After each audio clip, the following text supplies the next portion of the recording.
All right, everyone, let's get real for a sec. I mean, who hasn't thought about, like, Mm. ditching the daily grind, packing it all in, starting a business somewhere incredible? Oh, yeah, like working from a beach in Bali. Exactly. Yeah. Or, I don't know, maybe picture yourself like in a Parisian cafe. Ooh la la. Yeah, right? Sipping on espresso, coming up with the next big idea. Totally. It's a pretty sweet dream, and it turns out more and more people are actually doing it. Yeah.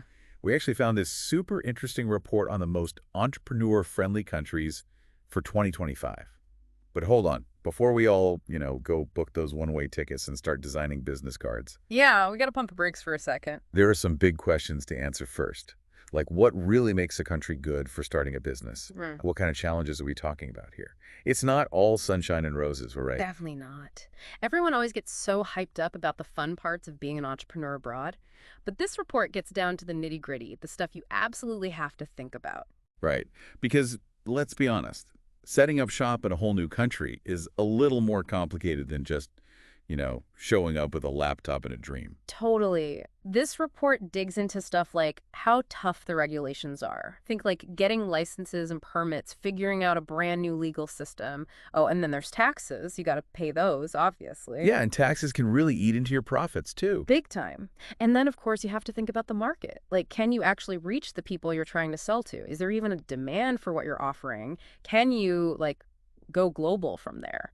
And don't forget about talent. Where are you going to find the people you need with the right skills? Okay, so that's a lot. It's like building a house. You need a solid foundation or the whole thing falls apart. And speaking of foundations, this report also looks at infrastructure, logistics, those global supply chains everyone keeps talking about, and of course, whether the government actually helps you out. Like, are they going to throw you some funding, mentorship, incentives, any of that good stuff? For sure, that's all crucial. You know, I'm particularly curious about the logistics part. Could you break down why that's so important for entrepreneurs, especially when they're in a new country? Okay, picture this. You've poured your heart and soul into making this amazing product, right? Blood, sweat, and tears. Exactly. But if you can't actually get it to your customers, and I'm talking efficiently and affordably, it doesn't matter how great your product is, you're basically sunk. And that's where logistics come in. Smooth transportation networks, reliable warehousing, being able to move your stuff around the country and across borders without a ton of headaches. I've literally seen businesses with incredible potential just totally fail because they didn't think about this stuff. It's make or break. Okay, that's a scary thought. Hearing about all these challenges, it makes you wonder if any country is actually getting it right. Right. Like, is it even possible? Well, good news. According to this report, there are actually a few places that are nailing it. Hmm. So are we ready to dive into the top 5? All right, kicking things off at number 5 is Singapore, Yeah. known for its super low taxes and amazing infrastructure. But what else makes it stand out for entrepreneurs who are thinking of making the move? Singapore is like the Switzerland of Asia, you know. Neutral, stable, ridiculously business friendly. It's like a magnet for international companies, especially in finance and tech. That kind of stability and global connection, that's gold for any entrepreneur who wants to grow their business fast. Makes sense. Sure. All right, next up at number 4, we have the Netherlands. The report mentions its awesome tax system and strategic location. What's the big deal about being smack dab in the middle of Europe if you're an entrepreneur? Imagine this. You're right in the heart of this huge consumer market with easy access to customers all over Europe. Thanks to their transportation network, which is top-notch, by the way, it's a piece of cake to get your product where it needs to go. Plus, the Dutch are known for speaking multiple languages, which is obviously a huge plus for international business. Okay, makes sense. For number 3, we're heading down under to New Zealand. Their winning combo seems to be government support and an amazing quality of life.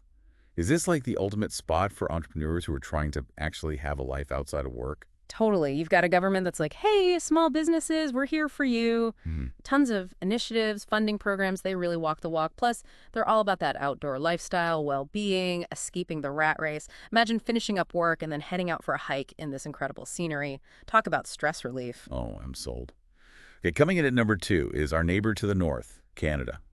The report is all about its developed economy and diverse culture. How do those things translate into opportunities for, say, someone listening right now who's got a killer startup idea? A developed economy basically means you've got access to sophisticated financial markets, awesome infrastructure, resources galore, and Canada's diversity is reflected in its talent pool. You'll find people with a wider range of skills and perspectives, and that's what fuels innovation and growth.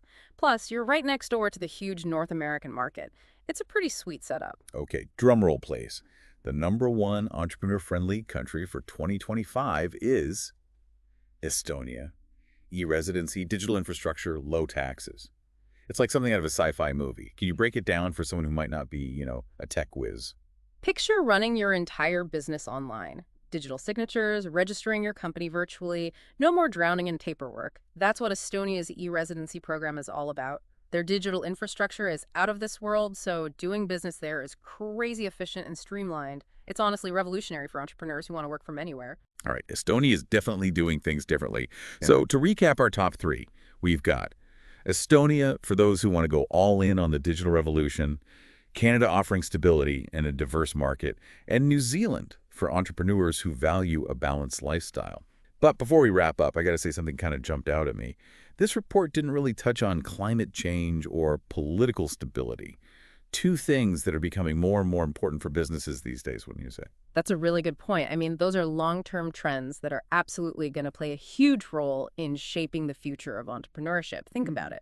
What if the countries that are actively fighting climate change and promoting sustainability become like the hotspots for new businesses? That's an interesting thought. Yeah, it's something to consider. Yeah. And of course, political stability, that's always going to be key for entrepreneurs. You need a predictable, secure environment to grow your venture. So yeah, lots to think about when you're weighing your options. Definitely food for thought. Exactly. Well, that's all the time we have for today's deep dive. Thanks for having me. Thanks for listening, everyone. And hey, maybe we'll see you running a business from a tropical island someday. Who knows? Anything is possible. All right, until next time. Bye. See ya.